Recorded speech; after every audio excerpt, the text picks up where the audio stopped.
ഇപ്പോൾ ഹണി റോസിനെതിരെയൊക്കെയുള്ള ഒരു ആക്ഷേപം അനുസൃതമായിട്ടുള്ള വസ്ത്രധാരണമാണ് അവർ നടത്തുന്നത്. ശരീരത്തിൻ്റെ സൗന്ദര്യം അവർക്കറിയാം. ആ സൗന്ദര്യം ഡയറക്റ്റ് ചെയ്തതും നിർമ്മിച്ചതുമായിട്ട് ചിത്രങ്ങളിൽ ഏകദേശം 184ഓളം താരങ്ങൾ അഭിനയിച്ചിട്ടുണ്ട്.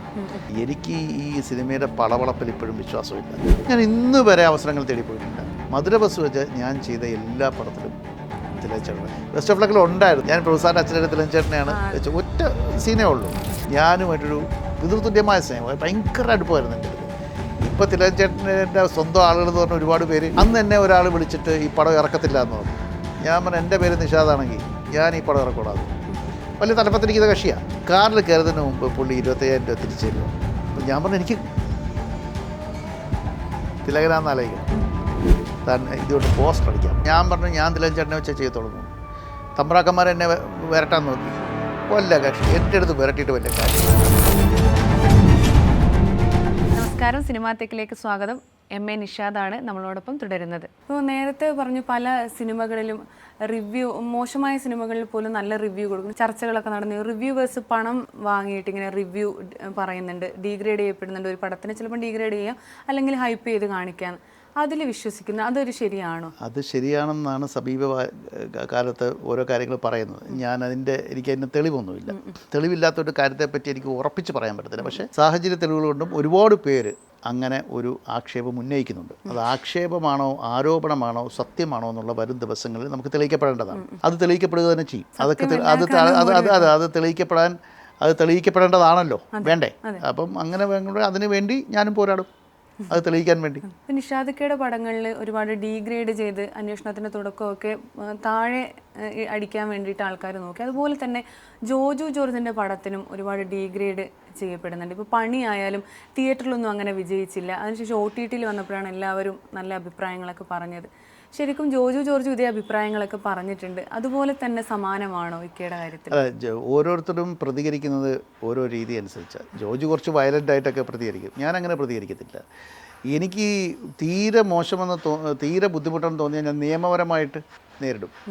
നിയമമുണ്ടല്ലോ ഇവിടെ എന്ന് പറഞ്ഞാൽ ചില കമൻസൊക്കെ ഒരു കാര്യമില്ലാതെ ഭയങ്കര മോശമായിട്ടൊക്കെ പറയാറുണ്ട്. അത് സത്യം പറഞ്ഞു കഴിഞ്ഞാൽ കായികമായിട്ട് നേരിടാൻ അറിയാനിട്ടല്ല.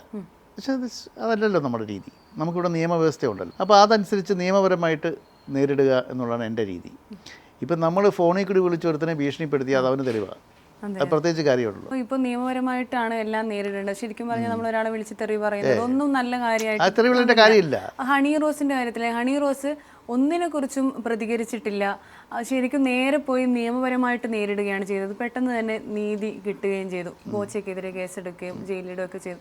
ശരിക്കും അതാണ് ഒരു നടിയായാലും നടനായാലും ചെയ്യേണ്ടത്. നമുക്കൊരു നിയമവ്യവസ്ഥ ഉണ്ടല്ലോ. നമുക്ക് ബുദ്ധിമുട്ടുള്ളൊരു കാര്യം നമുക്കങ്ങനെ നിയമപരമായിട്ട് മുന്നോട്ട് പോകുന്നതല്ലേ നല്ലത്. അതാണ് നല്ലത്. ഇപ്പോൾ ഹണി റോസിനെതിരെയൊക്കെയുള്ള ഒരു ആക്ഷേപമൊക്കെ, ഹണി റോസിൻ്റെ വസ്ത്രധാരണത്തെ കുറിച്ചൊക്കെ ഇങ്ങനെ ഒരുപാട് പേര് പ്രതികരണമൊക്കെ നടത്തിയപ്പം ഇക്കൊക്കെ ഒരു ഇപ്പോൾ ഞാൻ എൻ്റെ പകൽ സിനിമ ചെയ്യുമ്പോൾ ഹണി റോസ് അന്ന് അഭിനയിക്കാൻ വന്നിട്ടുണ്ട്. അപ്പോൾ അവർ കഷ്ടപ്പെട്ടാണ് ഇവിടം വരെ എത്തിയത്. ഞാൻ നേരത്തെ സൂചിപ്പിച്ചത് ഇന്ത്യയിലെ നിയമം അനുസൃതമായിട്ടുള്ള വസ്ത്രധാരണമാണ് അവർ നടത്തുന്നത്. അവരുടെ വസ്ത്രധാരണത്തെ ഇഷ്ടപ്പെടുന്ന ഒരു വലിയ വിഭാഗമുണ്ട്. അവരെ ആളാക്കുന്ന ആരാ? ഇവിടുത്തെ ജനങ്ങളല്ലേ. പിന്നെ അവരെ കുറ്റം പറയുന്നത് എന്തിനാണ് അവരെ കുറ്റം പറയുന്നത്? അവരവരുടെ ഇഷ്ടത്തിന് അവർ ജീവിക്കുന്നു. അവരും ആരെയും വഴിതെറ്റിച്ചിരിക്കുന്നൊന്നുമില്ല. അവരവരുടെ രീതിയിൽ അവരുടെ ശരീരത്തിൻ്റെ സൗന്ദര്യം അവർക്കറിയാം. ആ സൗന്ദര്യം പിന്നെ ഗോപ്യമായ രീതിയിൽ, അല്ലെങ്കിൽ ഇന്ത്യയുടെ നിയമം അനുശാസിക്കുന്ന രീതിയിൽ, അതേ എനിക്ക് പറയാൻ പറ്റത്തുള്ളൂ. ഓക്വേഡാണോ അല്ലോ എന്ന് എന്നോട് ചോദിക്കരുത്. ഇന്ത്യയുടെ നിയമം അനുശാസിക്കുന്ന രീതിയിലുള്ള വസ്ത്രധാരണം അവർ നടത്തുന്നു. അതിന് അവരെ ബോഡി ഷേമിങ് ചെയ്ത കാര്യമില്ല, അവരെ തെറി പറയേണ്ട കാര്യമില്ല എന്നൊരു അഭിപ്രായമാണ് എനിക്കുള്ളത്. അത് അവരുടെ ഇഷ്ടമാണ്. നിങ്ങൾക്ക് താല്പര്യമില്ലെങ്കിൽ നിങ്ങൾ just keep away from them, അത്രേ ഉള്ളൂ. ആയിരുന്നപ്പോഴാണ് ബാലതാരമായിട്ട് വന്നു കമൽഹാസ് സാറിൻ്റെ കൂടെ. ശരിക്കും കമൽഹാസ് സാറിനെ പിന്നെ എപ്പോഴെങ്കിലും കണ്ടിട്ടുണ്ടോ? കണ്ടിട്ടുണ്ട്. ഞാൻ 2 തവണ കണ്ടിട്ടുണ്ട്. ഒരുപാട് തവണ കണ്ടിട്ടുണ്ട്. തിരിച്ചറിഞ്ഞിട്ടുണ്ടോ? ഞാൻ പോയി പറഞ്ഞപ്പോഴത്തേക്ക് പുള്ളിക്ക് അങ്ങനെ ഒരു ഓർമ്മയൊന്നുമില്ല. ഒന്ന് നമ്മുടെ ഈ പാപനാശത്തിൻ്റെ ലൊക്കേഷൻ വന്നത്, അതിന് മുമ്പ് വർഷങ്ങൾക്ക് മുമ്പ് MG സോമേട്ടൻ്റെ അവാർഡ് ഫംഗ്ഷൻ. അതിനു മുമ്പ് ആ അവാർഡ് ഫംഗ്ഷൻ ക്ഷണിക്കാൻ വേണ്ടി സജി സോമൻ്റെ കൂടെ ഞാൻ ടാജിൽ കമൽ സാറ് ഉള്ളപ്പോൾ പോയിട്ടുണ്ട്. ചെന്നൈയിൽ ഞാൻ AVM വെച്ച് കണ്ടിട്ടുണ്ട്. നമ്മൾ തമിഴിൽ സംസാരിക്കാൻ ബുദ്ധിമുട്ട്, പുള്ളി ഒച്ച മലയാളത്തിൽ സംസാരിക്കുകയും ചെയ്യും. പിന്നെ കമൽസിൻ്റെ നീസ് അനുഹാസൻ എൻ്റെ കൂടെ വാക്കിൽ അഭിനയിച്ചിരുന്നു. അപ്പോൾ അതൊക്കെ നല്ലൊരു തീർച്ചയായിട്ടും. സിനിമയിൽ കണക്ഷൻസ് നന്നായിട്ട് സൂക്ഷിക്കുന്നതാണ്, നല്ല സൗഹൃദങ്ങൾ. ഒരുപാട് പേര് ഇപ്പോൾ 100 പേരെടുക്കുവാണെങ്കിൽ ഇപ്പോൾ ഒരു പെർസെൻറ്റേജ് വെച്ച് കൂട്ടുകയാണെങ്കിൽ 50% പേര് നല്ല സൗഹൃദമാണോ? ഞാൻ ഡയറക്റ്റ് ചെയ്തതും നിർമ്മിച്ചതുമായിട്ട് ചിത്രങ്ങളിൽ ഏകദേശം 184ഓളം താരങ്ങൾ അഭിനയിച്ചിട്ടുണ്ട്. മധുസാർ മുതൽ ഇങ്ങേയറ്റം ഷൈൻ ടോം ചാക്കോ വരെ 184ഓളം താരങ്ങൾ അഭിനയിച്ചിട്ടുണ്ട്. എല്ലാവരുമായിട്ട് എനിക്കൊരു ആത്മബന്ധമോ സൗഹൃദമോ ഇല്ല. എനിക്ക് വളരെ കുറച്ച് പേരുമായിട്ട് മാത്രമേ ഉള്ളൂ. ഇപ്പോൾ സുധീർ കരമന എൻ്റെ അടുത്ത് സുഹൃത്ത്, സജീവ് സോമൻ, പിന്നെ വളരെ കുറച്ച് പേര്, ചെറിയ കൽപ്പവാടി, അങ്ങനെ കുറച്ച് സൗഹൃദങ്ങളാണ് എനിക്ക്. ബാബു ജനാർദ്ദനൻ, അങ്ങനെ കെ സതീഷ്, ട്യൂമൻ്റെ ഡയറക്ടർ, അങ്ങനെ കുറച്ച് പേര് എൻ്റെ സൗഹൃദ വലയത്തിലുണ്ട്. ഇർഷാദുണ്ട്, അങ്ങനെ കുറേ പേരുണ്ട് എൻ്റെ സൗഹൃദ വലയത്തിലുണ്ട്. എന്നാൽ എല്ലാവരുമായിട്ട് ഡെയിലി വിളിക്കുക. മഞ്ജു എൻ്റെ ഒരു നല്ല സുഹൃത്താണ്. എന്നാൽ ഇവരുമായിട്ടൊന്നും ഡെയിലി ഞാൻ വിളിക്കുന്നൊന്നുമില്ല. എല്ലാവരുമായിട്ടൊക്കെ നല്ല ഒരു ആത്മബന്ധത്തിൽ പോകുന്നു എന്ന് മാത്രം. എന്നാലും മറ്റവരിലൊന്നും ഇല്ലാത്ത കുറച്ച് സൗഹൃദങ്ങളെയാണല്ലോ നെഞ്ചോട് ചേർക്കുന്നത്. അവരിലൊന്നും ഇല്ലാത്ത ഒരു ക്വാളിറ്റി എന്താണ് ശരിക്കും ഈ സൗഹൃദങ്ങളിൽ കണ്ടത് മറ്റുള്ളവരിൽ നിന്ന്? അല്ല, മെറ്റീരിയലിസ്റ്റിക് അല്ല, അവരാരും മെറ്റീരിയലിസ്റ്റിക് അല്ല. എൻ്റെ വിജയം ആഗ്രഹിക്കുന്നവരാണ്, എൻ്റെ പരാജയത്തിൽ വേദനിക്കുന്നവരുമാണ്. അതല്ലേ ഒരു സുഹൃത്ത്, ഒരു സൗഹൃദം എന്നുള്ളത്. സിനിമയിൽ അങ്ങനെ സിനിമയിലും രാഷ്ട്രീയത്തിലും സ്ഥായിയായ ശത്രുക്കളും മിത്രങ്ങളും ഇല്ല. പക്ഷേ അതിൽ തന്നെ നമ്മൾ സ്ക്രീൻ ചെയ്തെടുക്കുന്ന കുറച്ച് നല്ല സൗഹൃദങ്ങളുണ്ട്. പലപ്പോഴും നിഷാദക്ക വിവാദങ്ങളുടെ ഒരു തോഴനാന്ന് പറയാം. ശരിക്കും പറഞ്ഞാൽ വിവാദങ്ങൾ നേരത്തെയൊക്കെ ആണെങ്കിലും പത്മപ്രിയക്കെതിരെയൊക്കെ ഒരിക്കൽ പരാതി കൊടുത്തിട്ടുണ്ട്. സിനിമയുടെ ബജറ്റ് വർദ്ധിപ്പിച്ചു, കോഹിനൂർ എന്ന് പറഞ്ഞ സിനിമയുടെ ഉള്ളടക്കത്തിനെ കുറിച്ചൊക്കെ എതിരെ സംസാരിക്കുന്നു. അപ്പോൾ ഇങ്ങനെ ഒരുപാട് സാമൂഹിക വിഷയങ്ങളിലും സിനിമയുമായി ബന്ധപ്പെട്ട വിഷയങ്ങളിലൊക്കെ സംസാരിക്കുന്നത് കൊണ്ടാണോ ഇങ്ങനെ വിവാദങ്ങളിലും ഒക്കെ ശത്രുക്കൾ കൂടുതലുണ്ടായത്? അങ്ങനെയാണ്. ഞാൻ ചില ശരികേടുകൾ കാണുമ്പോൾ പ്രതികരിക്കുമായിരുന്നു. അന്ന് ഇത്രയും പക്വതയില്ലായിരുന്നു. ഇപ്പം ഞാൻ കുറച്ചും കൂടിയൊക്കെ ഇപ്പം മുഖത്ത് പുതിയൊരു കണ്ണാടിയൊക്കെ വന്നുകൊണ്ടാകുന്നത് കുറച്ചുകൂടിയൊക്കെ സംസാരിക്കുന്നത്. പക്ഷേ ഈ ചില കാര്യങ്ങൾ നമ്മൾ പറഞ്ഞു പോകും. എനിക്ക് ഈ സിനിമയുടെ പളവളപ്പിൽ ഇപ്പോഴും വിശ്വാസമില്ല. നിങ്ങൾക്കൊരിക്കലും ഈ സിനിമയുടെ ഹൈഫൈ കമ്പനിയിലൊന്നും എന്നെ കാണാൻ പറ്റത്തില്ല. നിങ്ങൾ ഇതുവരെ കണ്ടിട്ടില്ലല്ലോ. എന്നെ ആരും ക്ഷണിക്കത്തുമില്ല. കാര്യം ഞാൻ ഒരു ഓട്ട് മാൻ ഔട്ട് എന്നുള്ളത്. കാരണം ഞാൻ മദ്യപിക്കത്തില്ല, ഞാൻ അതുപോലത്തെ കാര്യങ്ങളിലൊന്നുമില്ല. എനിക്കങ്ങനെ ഒരു കാക്കപിടുത്തമില്ല. പോയി എല്ലാവരെയും വിളിച്ച് ഫോൺ വിളിച്ചിട്ട് എനിക്ക് വേണമെങ്കിൽ ഈ സിനിമകളിൽ അഭിനയിച്ചൂടെ, എനിക്ക് പരിചയമുള്ള ഡയറക്ടേഴ്സിനെ വിളിച്ചിട്ട് ഞാൻ നിരന്തരമായി വിളിച്ചാൽ എന്നെ എപ്പോഴും വിളിക്കുന്നവരുണ്ടല്ലോ. സംവിധായകരായ നടന്മാർ ഉൾപ്പെടെയുള്ളവർ എന്നെ സ്ഥിരം വിളിക്കുന്നവരുണ്ട്. ഞാനൊരു വലിയ ഡയറക്ടറായിട്ടൊന്നുമല്ല, പക്ഷേ എൻ്റെ സിനിമയിൽ അഭിനയിക്കാൻ വേണ്ടി വിളിക്കുന്നുണ്ട്. അങ്ങനെ ഞാനൊരു മലയാളത്തിലെ എനിക്ക് പരിചയമുള്ള ഏറ്റവും പരിചയമുള്ള ഒരു 10 ഡയറക്ടേഴ്സിനോട് പറഞ്ഞാൽ എനിക്ക് 10 സിനിമയിൽ അഭിനയിച്ചു. ഞാൻ ആരെയും വിളിക്കാറില്ലല്ലോ. എനിക്ക് കഴിവുണ്ടെന്ന് അവർക്ക് തോന്നിയാൽ മാത്രം വിളിച്ചാൽ മതി. അല്ലാതെ അങ്ങോട്ട് പോയി ഒരു പടത്തിൽ അഭിനയിക്കാൻ വേണ്ടി ഞാൻ വിളിക്കേണ്ട കാര്യം എനിക്കില്ല. അവസരങ്ങൾ എന്തെങ്കിലും തേടി പോയിട്ടില്ല ഇതുവരെ? ഞാൻ ഇന്ന് വരെ അവസരങ്ങൾ തേടി പോയിട്ടില്ല. ഞാനിപ്പം ഐസക് മാമൻ ചെയ്യേണ്ടത് ഒരു സാഹചര്യത്തിലാണ്. ഇപ്പോൾ ഞാനപ്പോൾ ഇനി ചെയ്യാൻ പോകുന്ന പടത്തിൽ ഞാൻ ഒരു ക്യാരക്ടർ ചെയ്യുന്നുണ്ട്. അത് എൻ്റെ മനസ്സിന് സംതൃപ്തി ആണെങ്കിൽ മാത്രമേ ഞാൻ ചെയ്യത്തുള്ളൂ. ഇപ്പോൾ ഈ സുജിത് എസ് നായർ അയാളാണ് കൊറിയൻ പടവും ബാക്കും ചെയ്തത്. 3ാമത്തെ പടം വന്നപ്പോഴത്തേക്കിന് അയാൾ എൻ്റെ അടുത്ത് ഈ പടം ചെയ്യണമെന്ന് പറഞ്ഞു. ഞാൻ ഒഴിവാകാൻ നോക്കി. പക്ഷേ അയാളാണ് വീണ്ടും എന്നെ പടത്തിലേക്ക് കൊണ്ടുവന്നപ്പം സ്വാഭാവികമായിട്ടും അയാളെ ധിക്കരിക്കുന്നത് ശരിയല്ലോ. അങ്ങനെ ഞാൻ ആ ക്യാരക്ടർ ചെയ്തു. ഇപ്പം ബെസ്റ്റ് ആക്ടർ അവാർഡ്, ക്രിട്ടിക്സ് അവാർഡൊക്കെ ലഭിച്ചതിന് ശേഷം എം.എ. നിഷാദ് ഈ പടത്തിൽ അഭിനയിക്കണം എന്ന് പറഞ്ഞ് ആരെങ്കിലും ഒക്കെ സമീപിച്ചിട്ടുണ്ടോ? 1-2 പേര് സാധാരണക്കാരെ പാവം.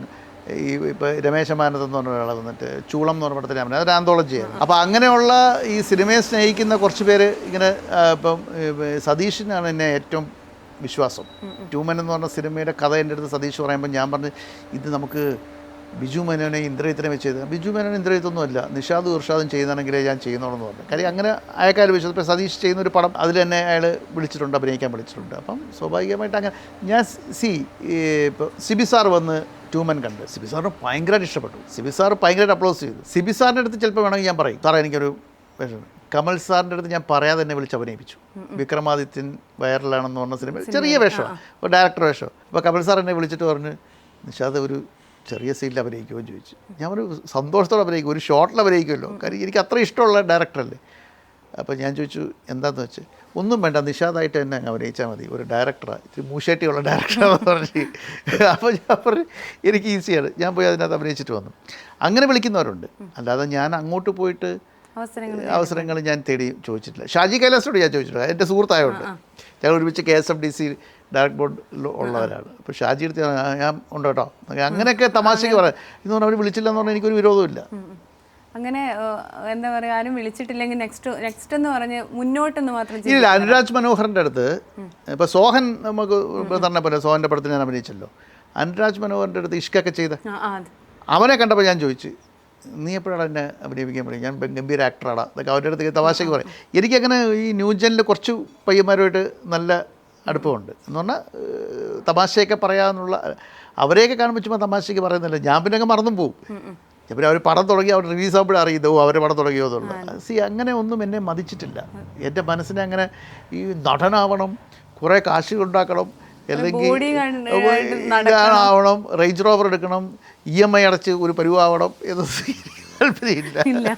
ഉള്ളത് കൊണ്ട് ജീവിക്കാനുള്ളതാണ്. പക്ഷെ അതൊക്കെ ഒരു ആഗ്രഹം ഉണ്ടായിരുന്നു. തിലകൻ ചേട്ടന് മെയിൻ റോളിൽ വെച്ചുകൊണ്ട് ഒരു പടം ചെയ്യണം, അത് നടന്നില്ല. അദ്ദേഹം അപ്പോൾ മരണപ്പെട്ടു പോയി. ശരിക്കും അതൊരു നഷ്ടമായിട്ട്. അല്ല, തീർച്ചയായിട്ടും തിലകൻ ചേട്ടൻ ഞാനുമായിട്ടൊരു അഭേദ്യമായി വന്നു. ഒരാൾ മാത്രം എന്ന് പറഞ്ഞ സിനിമ ഞാൻ പ്രൊഡ്യൂസ് ചെയ്യുമ്പോൾ 24 വയസ്സേ ഉള്ളൂ. മമ്മൂട്ടി സാറായിരുന്നു നായകൻ, സത്യേട്ടനായിരുന്നു, ശ്രീനിയേട്ടനൊക്കെ അഭിനയിച്ച പടമാണ്. അപ്പോൾ ആ സിനിമ പോലും തിലകൻ ചേട്ടനായിട്ടൊരു ആത്മബന്ധം ഉണ്ടായിരുന്നു. പിന്നീട് എൻ്റെ സുഹൃത്ത്, എൻ്റെ കസിൻ നിയാസ് പ്രൊഡ്യൂസ് ചെയ്ത ഗാന്ധിയൻ എന്ന് പറഞ്ഞ സിനിമ, ഞാൻ ഡിസ്ട്രിബ്യൂട്ടറായിരുന്നു. അതിൽ മെയിൻ ക്യാരക്ടർ തിലകൻ ചേട്ടനായിരുന്നു. ഞാൻ ഡയറക്റ്റ് ചെയ്ത പകൽ മുതൽ ബെസ്റ്റ് ഓഫ് ലക്ക് വരെ, ബെസ്റ്റ് ഓഫ് ലക്കിലില്ലായിരുന്നു, ബെസ്റ്റ് ഓഫ് ലക്കില്ല, അതുവരെ ഞാൻ ചെയ്ത മധുര ബസ് വെച്ച് ഞാൻ ചെയ്ത എല്ലാ പടത്തിലും തിലകൻ ചേട്ടൻ. ബെസ്റ്റ് ഓഫ് ലക്കിൽ ഉണ്ടായിരുന്നു. പക്ഷേ അപ്പം പ്രഭു സാർ ഒരു ആഗ്രഹം പ്രകടിപ്പിച്ചു. പ്രഭു സാറിൻ്റെ അച്ഛനായിട്ട് പ്രഭു സാർ എന്നെ അഭിനയിക്കാം. ഞാൻ പ്രഭു സാറിൻ്റെ അച്ഛനായിട്ട് തിലകൻ ചേട്ടനെയാണ് വെച്ച് ഒറ്റ സീനേ ഉള്ളൂ. അപ്പോൾ അതിനുവേണ്ടി തിലകൻ ചേട്ടൻ എന്തിനാണ് ബുദ്ധിമുട്ടിക്കുന്നത്, എനിക്കൊരാഗ്രഹം, ഞാൻ അത് ഡബിൾ റോൾ ചെയ്തോട്ടെ അച്ഛനായിട്ട് അഭിനയിച്ചു. ഞാനത് സമ്മതിച്ചു. തിലകൻ ചേട്ടനെ ഞാൻ വിളിച്ച് പറയുകയും ചെയ്തു. മധുര ബസ് വരെ ഞാൻ അദ്ദേഹം മരിക്കുന്നതിന് മുമ്പ് വരെ ഞാൻ ചെയ്ത മധുര ബസ്, അതൊരു എല്ലാ സിനിമയിലും തിലകൻ ചേട്ടനുണ്ടായിരുന്നു. ഞാനുമായിട്ടൊരു പിതൃതുല്യമായ സ്നേഹം, ഭയങ്കര അടുപ്പമായിരുന്നു എൻ്റെ അടുത്ത്. ഇപ്പോൾ തിലകൻ ചേട്ടൻ്റെ സ്വന്തം ആളുകൾ എന്ന് പറഞ്ഞ ഒരുപാട് പേര് പറയുന്നുണ്ട്. ഞാൻ വിനയനെ അല്ല കേട്ടോ, പുള്ളിയും തിലകൻ ചേട്ടനുമായിട്ട് നല്ല ആത്മബന്ധം ഉണ്ടായിരുന്നു. അദ്ദേഹത്തിനെ അങ്ങോട്ടും ഇങ്ങോട്ടും അവർ തമ്മിൽ നല്ല ഇടപെടും. ബാക്കി ചിലരൊക്കെ വലിയ അഭിപ്രായം പറയുമ്പോൾ എനിക്ക് ചിരിയാണ് വരുന്നത്. മലയാളം കണ്ട ഏറ്റവും നല്ല നടന്മാരിലൊരാളാണ് തിലകൻ ചേട്ടനെ വെച്ച് ഗാന്ധി സ്ക്വയർ എന്ന് പറഞ്ഞൊരു ഒരു പ്രധാന ഒരു സിനിമ ചെയ്യാൻ ആഗ്രഹിച്ചിരുന്നു. പക്ഷേ അപ്പോഴത്തേക്കും അദ്ദേഹം പോയി. അതൊരു നഷ്ടം തന്നെയാണ്. പക്ഷെ എൻ്റെ വൈരത്തിലും ആയുധത്തിലും ഒക്കെ പ്രധാന കഥാപാത്രങ്ങളാണ്. ശരിക്കും തിലകൻ ചേട്ടൻ, മുരളിച്ചേട്ടൻ, അവരൊക്കെ മലയാളത്തിന് ഒരിക്കലും തിരിച്ചു കിട്ടാത്ത നഷ്ടം തന്നെയാണ്. എന്നെ സംബന്ധിച്ചിടത്തോളം എനിക്ക് 1-2-3 സ്വകാര്യ ദുഃഖങ്ങളുണ്ട്. ഒന്ന്, ഭരത് ഗോപിച്ചേട്ടൻ, അദ്ദേഹത്തെ ഒരു പടത്തിൽ അഭിനയിപ്പിക്കണമെന്ന് വളരെയേറെ ആഗ്രഹമുണ്ടായിരുന്നു എനിക്ക്. അദ്ദേഹവും ആ സമയത്തിന് മരണപ്പെട്ടു പോയി. അപ്പോൾ അതെനിക്ക് ഭയങ്കര വിഷമമായി പോയി. കാര്യം ഞാൻ മലയാളം കണ്ട ഏറ്റവും നല്ല നടൻ ഭരത് ഗോപിയാണ്. പിന്നെ എനിക്കൊരു ഭാഗ്യം, നെടുമുടിച്ചേട്ടനെ എൻ്റെ പടത്തിൽ അഭിനയിപ്പിക്കാൻ പറ്റി. തെളിവ് എന്ന് പറഞ്ഞ സിനിമയിൽ അതൊരു വലിയ ഭാഗ്യമാണ്. അപ്പോൾ എൻ്റെ പിതാവ് എപ്പോഴും പറയും, നീ ഒരു ഡയറക്ടറാണെന്ന് ഉറപ്പിക്കണമെങ്കിൽ നെടുമുടി വേണം നിൻ്റെ സിനിമയിൽ അഭിനയിക്കണം എന്ന് പറയുന്നത്. അപ്പോൾ അത് എനിക്ക് ആ ഒരു ഭാഗ്യം കിട്ടി. ഞാൻ പ്രൊഡ്യൂസ് ചെയ്ത പടത്തിൽ ശങ്കരാടി ചേട്ടനും ഒടുവിലാനും മാമുക്കോയൊക്കെ അഭിനയിച്ചിട്ടുണ്ട്. അപ്പോൾ അങ്ങനെയൊക്കെയുള്ള ഒരുപാട് ഭാഗ്യം കിട്ടിയിട്ടുണ്ട്. എനിക്കുള്ള ഒരു നഷ്ടം, എൻ്റെ ഒരു സിനിമയിലും രവീന്ദ്ര മാഷിനെ കൊണ്ട് മ്യൂസിക് ചെയ്യാൻ പറ്റിയില്ല എന്നുള്ളത് എൻ്റെ ജീവിതത്തിലെ ഏറ്റവും വലിയ നഷ്ടമാണ്. കാര്യം എനിക്ക് അദ്ദേഹമായിട്ട് അടുപ്പമുണ്ട്. അദ്ദേഹം എൻ്റെ മദറിൻ്റെ ഗ്രാൻഡ് ഫാദറിൻ്റെ അടുത്ത സുഹൃത്തിൻ്റെ മകനായിരുന്നു. കുളത്തുപുഴ രവി എന്നാണ് അറിയപ്പെടുന്നത്. അദ്ദേഹത്തിൻ്റെ സംഗീതം അത്രമാത്രം എന്നെ ആകർഷിച്ചിരുന്നു. ജോൺസൺ മാഷും അദ്ദേഹവും ഇളയരാജയും അർജുനൻ മാഷുമൊക്കെ ദേവരായ മാഷൊക്കെയാണ് എൻ്റെ ഫേവറേറ്റ്. സലിൽ ചൗധരി, ഇവരൊക്കെ എൻ്റെ ഫേവറേറ്റ്. സംഗീതത്തെ ഒരുപാട് ഇഷ്ടപ്പെടുന്ന ആളാണ്. അപ്പോൾ അത് എൻ്റെ ജീവിതത്തിൽ ഏറ്റവും വലിയൊരു വിഷമമായിട്ട്, അതുമാത്രമാണ് എനിക്ക് രവീന്ദ്രൻ മാഷിനെ കൊണ്ടൊരു സിനിമയിൽ സംഗീതം ചെയ്യാൻ പറ്റിയില്ല. ഗോപിച്ചേട്ടൻ്റെ ഒരു പടം ചെയ്യാൻ പറ്റിയില്ല. പക്ഷേ ഗോപിച്ചേട്ടൻ അഭിനയിച്ചൊരു പടം ഞാൻ ഡിസ്ട്രിബ്യൂട്ട് ചെയ്തു. വേണുനാഗവള്ളി ഡയറക്റ്റ് ചെയ്ത ഭാര്യ സ്വന്തം സുഹൃത്ത് എന്ന് പറഞ്ഞ സിനിമ, അത് ഞാനാണ് ഡിസ്ട്രിബ്യൂട്ട് ചെയ്തത്. തിലകൻ ചേട്ടൻ പണ്ടൊക്കെ പറഞ്ഞ പല കാര്യങ്ങളും, വർഷങ്ങൾക്ക് മുൻപ് പറഞ്ഞ കാര്യങ്ങളും ഇന്ന് മലയാള സിനിമയിൽ സത്യമായിട്ടുണ്ട്. ശരിക്കും അദ്ദേഹത്തെയൊക്കെ അമ്മ സംഘടനയൊക്കെ തഴഞ്ഞിട്ടുണ്ട്. അദ്ദേഹത്തിനൊക്കെ വിലക്ക്, പരോക്ഷമായിട്ടുള്ളൊരു വിലക്കൊക്കെ. ശരിക്കും തിലകൻ ചേട്ടനെ പോലൊരു നടൻ മലയാള സിനിമയ്ക്ക് ഇല്ല എന്ന് തന്നെ പറയാം. ഒരുപാട് അദ്ദേഹത്തിൻ്റെ കൂടെ അഭിനയിച്ച ഒരാളെന്ന നിലയിൽ എന്താണ് ശരിക്കും അങ്ങനെ തിലകൻ ചേട്ടൻ എന്ന് പറയുമ്പോൾ മലയാള സിനിമയും തിലകൻ ചേട്ടനും തമ്മിൽ താരതമ്യം ചെയ്യുമ്പോൾ? തിലകൻ ചേട്ടൻ എന്ന് പറഞ്ഞാലേ, ഞാൻ മനസ്സിലാക്കിയത് ഒരു കലാകാരനെയും വിലക്കാൻ പാടില്ല. അത് ശരിയല്ല. ആര് വിലക്കിയാലും ശരി. ഇപ്പോൾ അമ്മയുടെ വിഷയം എനിക്കറിയില്ല. അതിൽ അങ്ങനെ ഒരു സംഭവം നടന്നില്ല എന്നാണ് അവർ പറയുന്നത്. എനിക്കതിനെപ്പറ്റി അറിയാത്ത കാര്യത്തെപ്പറ്റി എനിക്ക് പറയുന്നില്ല. പക്ഷേ തിലകൻ ചേട്ടന് വിലക്കുകളുള്ളപ്പം, അപ്രഖ്യാപിത വിലക്ക് എന്ന് വേണമെങ്കിൽ പറയാം, അപ്രഖ്യാപിത വിലക്കുള്ളപ്പം ഞാൻ തിലകൻ ചേട്ടനെ വെച്ച് പടം ചെയ്തതാണ് പകൽ. പൃഥ്വിരാജിന് അപ്രഖ്യാപിത വിലക്കുള്ളപ്പോഴാണ് പൃഥ്വിരാജിനെ നായകനായിട്ട് ഞാൻ പകൽ ചെയ്യുന്നത്. അന്ന് എന്നെ ഒരാൾ വിളിച്ചിട്ട് ഈ പടം ഇറക്കത്തില്ല എന്ന് പറഞ്ഞു. ഞാൻ പറഞ്ഞു എൻ്റെ പേര് നിഷാദാണെങ്കിൽ ഞാൻ ഈ പടം ഇറക്കൂടാതെ, വലിയ തലപ്പത്തിരിക്കുന്ന കക്ഷിയാണ്, ഞാൻ തന്നെ ഡിസ്ട്രിബ്യൂട്ട് ചെയ്ത് പകൽ. ആ ചങ്കുറപ്പ് തോന്നുന്നത് അത് ഒരുത്തനും ഇല്ല. അതുകൊണ്ട് എനിക്ക് ധൈര്യമായിട്ടിരിക്കാൻ പറയുന്നത്, എൻ്റെ പടം ഇറക്കത്തില്ല അത് പറഞ്ഞു പകൽ. ഞാനാ ഡിസ്ട്രിബ്യൂട്ട് ചെയ്ത പടം, ഞാൻ നിർമ്മിച്ച പടമല്ലാതെ ആലോചിക്കണം. ബിജുവും സന്തോഷം നിർമ്മിച്ച പടമാണ്. ആ പടം ഡിസ്ട്രിബ്യൂട്ട് ചെയ്ത ഞാനാണ്. കേരളത്തിൻ്റെ തിയേറ്ററുകളിലെല്ലാം ആ പടം റിലീസ് ചെയ്തു. ആ പടത്തിൽ വെച്ചാൽ ഞാൻ ഇന്നും പകൽ ചെയ്ത സംവിധാനം എന്ന നിലയിൽ ആളുകൾ തിരിച്ചറിയുന്നുണ്ട്. ആമിർ ഖാൻ ഉൾപ്പെടെയുള്ളവർ ആ സിനിമ അന്ന് ഫിലിമിലാണ്, ഫിലിം പെട്ടിയാണ്, മോണോയാണ്, DTS കൂടി എല്ലാം ആലോചിക്കണം. ചിത്രാഞ്ജലി പാക്കേജിലൊക്കെ ചെയ്തത്. പക്ഷേ extraordinary performance by Prithviraj, Thilakan ചേട്ടൻ ആൻഡ് TG രവി, ഇവരുടെ 3 പേരുടെ പെർഫോമൻസ് അസാധ്യമായി. ജ്യോതിർമയൊക്കെ അഭിനയിച്ച പടമാണ്. അപ്പോൾ ആ അമ്പിളിച്ചേട്ടൻ, ജഗദീഷ് ശ്രീകുമാർ, അപ്പോൾ ആ സിനിമയിൽ ഡബ്ബിങ് കഴിയുമ്പോൾ, അപ്പോൾ ഡബ്ബിങ് 25,000 രൂപ കണ്ട് കൊടുക്കാണ്ട് കൊടുത്തു. ഇപ്പോൾ തിലകൻ ഡബ് ചെയ്തതിന് മുമ്പ് പൈസ മേടിച്ചിട്ടേ ഡബ് ചെയ്യത്തുള്ളൂ. അപ്പോൾ ഡബ്ബ് ചെയ്ത് ചിത്രാഞ്ജലിയിൽ നിന്ന് ഞാൻ തിരിച്ച് ഇങ്ങനെ ഇറങ്ങി, ഞാനിങ്ങനെ മുഖം കഴുകിയിട്ട് ഇങ്ങനെ നടന്നു വരുവാണ്. എൻ്റെ ഫസ്റ്റ് ഡയറക്ടോറിയൽ മൂവിയാണ്. ഞാൻ ആ ഡിസ്ട്രിബ്യൂട്ടറെന്ന് തിലകൻ ചേട്ടൻ അറിയാം. അപ്പോൾ കാറിലേക്ക് കയറാൻ നേരം എന്നെ ഇങ്ങനെ വിളിച്ചു. അപ്പോൾ എനിക്ക് കയ്യിൽ നിന്ന് കൊള്ളാടോ എന്ന് പറഞ്ഞ്, എനിക്ക് ഒരുപാട് അവാർഡുകൾ കിട്ടിയ പടമാണ്. കാറിൽ കയറുന്നതിന് മുമ്പ് പുള്ളി 25,000 രൂപ തിരിച്ചു തരുക. അപ്പോൾ ഞാൻ പറഞ്ഞു, എനിക്ക് തിലകനാന്ന് ആലോചിക്കണം. ആ പൈസ എനിക്ക് തിരിച്ചു തന്നിട്ട് പറഞ്ഞു, താൻ ഇതുകൊണ്ട് പോസ്റ്റർ അടിക്കാൻ പറഞ്ഞു. ഞാൻ എനിക്ക് ഞാൻ മനതൃപ്തിയോടു കൂടിയാണ് ചെയ്തത്. അപ്പോൾ അത് ഒരു കലാകാരന് മാത്രമേ അങ്ങനെ ചെയ്യാൻ പറ്റത്തുള്ളൂ. ഒരു കലാകാരന് മാത്രം. തിലകൻ ചേട്ടൻ എന്തുകൊണ്ടും ഒരു തികഞ്ഞ കലാകാരനാണ്, പറയാതിരിക്കാൻ പറ്റില്ല. ശരിക്കും അത് പറയുമ്പോൾ കണ്ണു നിറഞ്ഞു. കാരണം അദ്ദേഹം ആ ഒരു മൊമെൻ്റ് ഓർമ്മിച്ച് പോയി. ശരിക്കൊരു വിഷമമായി. കാരണം രോമൊക്കെ എഴുന്നേറ്റുന്ന പോലെ തിലകൻ ചേട്ടൻ്റെ ആ ഗഡ്സിന് തിലകൻ ചേട്ടൻ തന്നൊരു. അതെ അതെ, തിലകൻ ചേട്ടനെ പിന്നെ അപ്രഖ്യാപിതമായ വിലക്കുള്ളപ്പം ഞാൻ പറഞ്ഞു, ഞാൻ തിലകൻ ചേട്ടനെ വെച്ച് ചെയ്യത്തോളൂ. തമ്പ്രാക്കന്മാർ എന്നെ വരട്ടാൻ നോക്കി. വല്ല കക്ഷി എൻ്റെ അടുത്ത് വരട്ടിയിട്ട് വല്ല കാര്യമുണ്ടോ? മനസ്സിലായില്ലേ? അപ്പോൾ അതൊന്നും നടപടിയുള്ള കേസല്ല. എന്നെ സംബന്ധിച്ചുള്ള സിനിമ ഒരു പാഷനാണ്. ഞാനിപ്പോൾ ഒരു പ്രൊഫഷനായിട്ട് ഇപ്പോഴും എടുത്തിട്ടില്ല. എനിക്ക് പാഷനാണത്. അപ്പോൾ ഒരാളെ പോലും വിലക്കാൻ പാടില്ല എന്നൊരു വ്യക്തിപരമായ എൻ്റെ അഭിപ്രായമാണ്. ഒരാളെ പോലും വിലക്കാൻ പാടില്ല. ഇപ്പം നിങ്ങൾക്ക് ഒരാളെ വേണ്ട എങ്കിൽ നിങ്ങൾ അവരെ വെക്കണ്ട, അത്രയല്ലേ ഉള്ളൂ. എന്തിനാണ് വിലക്കാൻ പോകുന്നത്? വിലക്കുക എന്ന് പറയുമ്പോൾ അവരുടെ ഒരു സിനിമ വിലക്കുക എന്ന് പറയുമ്പോൾ അവരെ വെച്ച് പടം എടുക്കാനുള്ള ആഗ്രഹമുള്ളവരാണെങ്കിൽ പോലും പേടിച്ചിട്ട്. ഇനി ഞാൻ വേറൊരു കാര്യം കൂടി പറയാം. ഞാൻ ഈ ഡ്രീംസ് എന്ന് പറഞ്ഞ പടം വലിയ പടമായിരുന്നു. സുരേഷ് ഗോപിയൊക്കെ അഭിനയിച്ച മീന റഹ്മാനബാദ് ഭയങ്കര ഫ്ലോപ്പായിരുന്നു. ഞാനും സാബു ചെറിയാനും കൂടി നിർമ്മിച്ചത്. സാമ്പത്തികമായി ഞാൻ തകർന്നു പോയി. ഞാൻ ഡിസ്ട്രിബ്യൂട്ടറുമായിരുന്നു. തിയേറ്ററുകാരുടെ പ്രഷർ. ഈ സമയത്ത് ഫ്രീ ആയിട്ട് അഭിനയിച്ച ആളാണ് ജഗദീഷ് ശ്രീകുമാർ, ഫ്രീ ആയിട്ട് അഭിനയിച്ച ആളാണ് സുരേഷ് ഗോപി, ഫ്രീ ആയിട്ട് അഭിനയിച്ച ആളാണ് കുഞ്ചാക്കോ ബോബൻ, മുകേഷ്, ജഗദീഷ്. ഇവരെയൊന്നും എനിക്ക് മറക്കാൻ പറ്റില്ല. നമ്മൾ ആശയപരമായ എതിർപ്പുകളുണ്ടാവും. ഇപ്പോൾ സുരേഷ് ചേട്ടനുമായിട്ട് രാഷ്ട്രീയപരമായ എതിർപ്പുണ്ട്. ജഗദീഷ് ചേട്ടൻ്റെ ഈ ഒരു പ്രസ്താവന വന്നപ്പം അത് ജഗദീഷ് ചേട്ടൻ തന്നെ അറിയാം ഞാൻ ആത്മാർത്ഥമായിട്ടാണ് പറഞ്ഞത്. അല്ലാതെ എനിക്ക് വ്യക്തിപരമായിട്ട് ആ മനുഷ്യനോട് ഇന്നും സ്നേഹമാണ്, റെസ്പെക്റ്റുമാണ്. എനിക്ക് പിന്നെ ആർഭാടങ്ങളില്ലാതെ ജീവിക്കുന്ന ഒരു നടനാണ് Jagadish. Is a good man, good person. അത് യാതൊരു സംശയമില്ല. പക്ഷേ ഇതുപോലത്തെ സ്റ്റേറ്റ്മെൻറ്റ് അടിച്ചാൽ എനിക്ക് തിരിച്ച് പറയേണ്ടി വരും.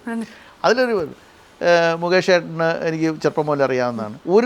ഒരു നിർമ്മാതാവ് നിലനിൽക്കണമെന്ന് ആഗ്രഹിച്ച് അവരെല്ലാവരും ആ സിനിമയിലൊന്ന് സഹകരിച്ചു. ഇവരൊക്കെ ഗസ്റ്റ്, ഇപ്പോൾ സുരേഷ് ചേട്ടനാണെങ്കിലും ചാക്കോച്ചനാണെങ്കിലും, ചാക്കോച്ചൻ എനിക്ക് പരിചയമില്ലായിരുന്നു. ദിനേശ് പണിക്കർ ഒരു ഏരിയ, ദിനേശ് പണിക്കരായിരുന്നു ഡിസ്ട്രിബ്യൂട്ടർ, പുള്ളിയുടെ സുഹൃത്തായിട്ട് അങ്ങനെ വന്നതാണ്.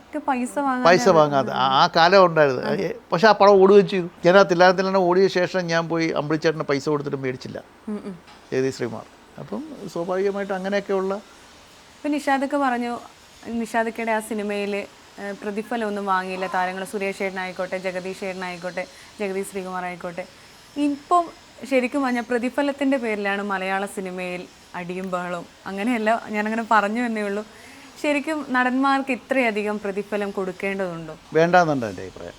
കാരണം മറ്റൊന്നുമല്ല, മലയാള സിനിമയുടെ ഏരിയ ഓഫ് മാർക്കറ്റ് വളരെ കുറവാണ്. ഞാനൊരു വിവാദം ഉണ്ടാക്കാൻ ആഗ്രഹിക്കുന്നില്ല. പക്ഷേ 100 കോടി ക്ലബിനെ പറ്റിയൊക്കെ ഞാൻ ആണ് ആദ്യം പറയുന്നത്. അത് സുരേഷ് ചേട്ടൻ പറഞ്ഞു ശരിയാണ്. ഇപ്പോൾ തന്നെ വേണു കുന്നപ്പള്ളി പറഞ്ഞു, അദ്ദേഹത്തിന് കിട്ടിയ സിനിമകളുടെ കാര്യങ്ങളൊക്കെ. ഗ്രോസ് കളക്ഷനും ഷെയറും രണ്ടാണ്. ഷെയർ എന്ന് പറയുന്നതാണ് നമ്മൾ മുടക്കിയ ആൾക്ക് കിട്ടേണ്ടത്. അപ്പോൾ അത് ഒരിക്കലും അങ്ങനെ ഒരു 100 കോടിയൊന്നും കിട്ടത്തില്ല.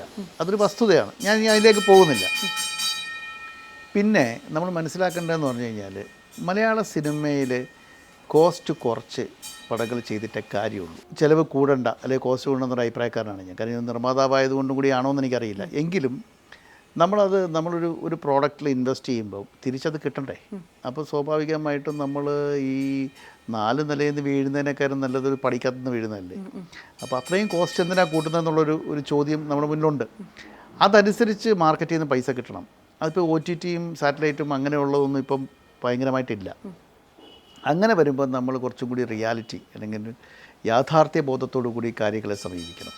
ഇപ്പോൾ ഞാൻ പറഞ്ഞു, ഇപ്പോൾ ഒരു കോടി ഈ ഇടയ്ക്ക് വന്ന ഒരാൾ, ഒരു നടൻ 1 കോടിയാണ് ചോദിക്കുന്നത്. ഞാൻ പറഞ്ഞു നിങ്ങളൊരു കാര്യം ചെയ്യും, 50 ലക്ഷം രൂപ കൊടുക്കും. പടം ഓടിയാൽ ബാക്കി 50 കൂടി കൊടുക്കും.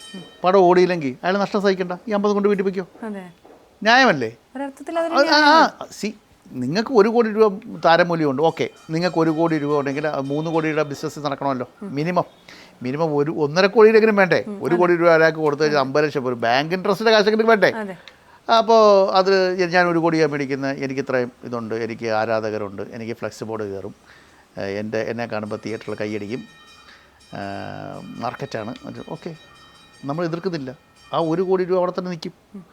പകുതി പൈസ തരാം. പകുതി പൈസ ആഫ്റ്റർ റിലീസ് പടം ഓടിയാൽ നിങ്ങൾക്ക് മാർക്കുണ്ടെന്നല്ലേ പറയുന്നത്. പടം ഓടിയാൽ തരാം. പടം ഓടിയില്ലെങ്കിൽ നിങ്ങൾ 50 കൊണ്ട് വയ്ക്കും. നിങ്ങൾ നഷ്ടം സഹിക്കണ്ട. ന്യായമാണോ? ന്യായമാണ്. അതിനെത്ര പേര് വരട്ടെ? അതിന് പക്ഷേ നടന്മാർ അതിനെ വരണ്ടേ. ഒരു കാര്യം ശരി, 1 കോടി രൂപയുടെ നടൻ അയാളുടെ പടം വിജയിച്ചു. അടുത്ത പടത്തിൽ അയാൾ 3 കോടിയാക്കി. അത് പൊട്ടി. അതിൻ്റെ അടുത്ത പടം കഴിയുമ്പോൾ അടുത്ത പടം വരുമ്പോൾ അയാൾ 3 കോടി മേടിക്കുമോ 1 കോടി മേടിക്കുമോ? 3 കോടിയാണ് മേടിക്കുന്നത്. അപ്പോൾ ആർക്ക് പോയി? പ്രൊഡ്യൂസർക്ക്. അപ്പോൾ പ്രൊഡ്യൂസർ നഷ്ടം വന്നു കഴിഞ്ഞാൽ ചുവരുണ്ടെങ്കിലല്ലേ ചിത്രം പരിവർത്തുള്ളൂ. അപ്പോൾ ഇവരെല്ലാവരും കൂടി പ്രൊഡ്യൂസ് ചെയ്യാൻ വേണ്ടി ഇറങ്ങി.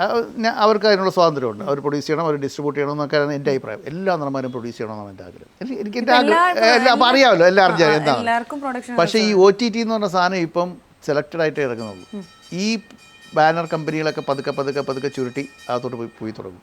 അപ്പോൾ എന്ത് ചെയ്യും? നിങ്ങൾക്കറിയാമോ, ഈ കഴിഞ്ഞ മാസം പ്രൊഡ്യൂസേഴ്സ് അസോസിയേഷൻ രജിസ്റ്റർ ചെയ്ത വെറും 3 സിനിമയാണ്. 30 സിനിമ മാസം അല്ലെങ്കിൽ 20 സിനിമ മാസം രജിസ്റ്റർ ചെയ്തിട്ട് 3 സിനിമയാണ്. ഇവിടെ ഒരു വലിയ വിഭാഗം തൊഴിലാളികളുണ്ട്, അറിയാമല്ലോ.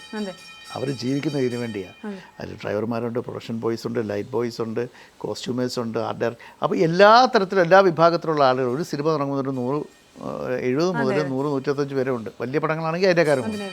അപ്പോൾ ഇത്രയും ആളുകൾ കുടുംബങ്ങൾ ജീവിക്കുന്നല്ലേ. അപ്പോൾ ഈ ഇൻഡസ്ട്രി നിലനിന്ന് പോകണ്ടേ. അപ്പോൾ തീർച്ചയായിട്ടും ഈ നിർമ്മാണ ചെലവുകളൊക്കെ നിയന്ത്രണം വേണം. അപ്പോൾ അടുത്ത എപ്പിസോഡിൽ നമുക്ക് വീണ്ടും കാണാം. വിശേഷങ്ങളൊന്നും ഇവിടെ അവസാനിക്കുന്നില്ല.